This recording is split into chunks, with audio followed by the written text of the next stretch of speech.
out his term and fighting what he calls meritless charges against him. Joining me now is one of those Republicans hoping to run for Collins' seat, Stefan Mychajliw. He is the Erie County Comptroller. Stefan, thank you so much for joining me. First, tell me, what was your reaction when you heard about Congressman Collins' decision? I know you've known him for a long time and worked with him. What is your overall assessment of his situation? He did the right thing. It's very sad for Congressman Collins, for his family, and for the district. But he did the right thing. He stepped aside, and now it's a race for that congressional district. So I've announced my candidacy. You know, I'm a conservative Republican that won 3 times in a heavily blue Erie County district. I've got the fire in my belly in the fight to take it to the Democrats. I wholeheartedly support President Trump, and I'm going to be his biggest champion on Capitol Hill. So while it was sad to see this entire situation for Chris and his family in the district, we're moving forward. We have a great campaign, and I'm confident I can win in November. You mentioned that you are a supporter of President Trump. One of the other Republicans considering a run is Carl Palladino, who many probably remember, a one-time GOP candidate for governor in New York. He also a strong supporter of President Trump. His campaign for governor was very much in the mold of President Trump. Are you concerned at all, even though this is a Republican district that supported President Trump, are you concerned about running too far to President Trump's right in a district that, as you mentioned, does have significant Democratic voters? Absolutely not. I double down on my support of President Trump and his conservative policies. As a conservative Republican myself in a very blue county, I support tax cuts. I'm pro-life. I'm a card-carrying member of the NRA. I have a concealed carry permit.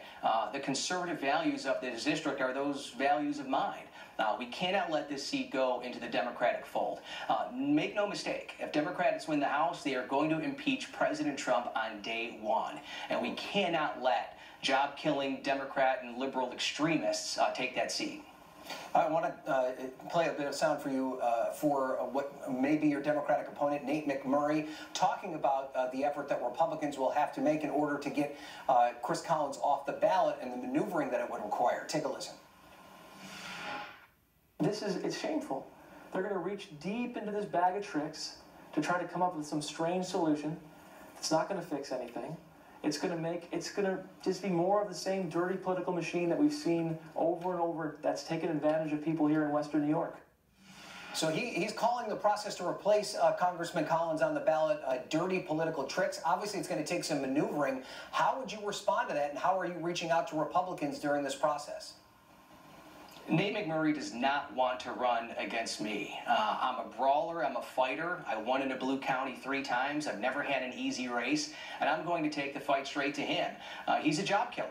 He spent his entire professional career taking jobs away from America and exporting them to China and Korea, devastating our community. I have a track record of winning, and he's a radical progressive liberal that is totally out of touch with voters in the 27th Congressional District. I go back before again, under the leadership of our Erie County Republican Chairman Nick Langworthy. I've won 3 times in a blue county. I already have a finance committee. We have 2 CEOs from the Buffalo area and Rochester area that are co-chairs of that. I've secured $100,000 in commitments and fundraising already in 24 hours, and I'm ready to go.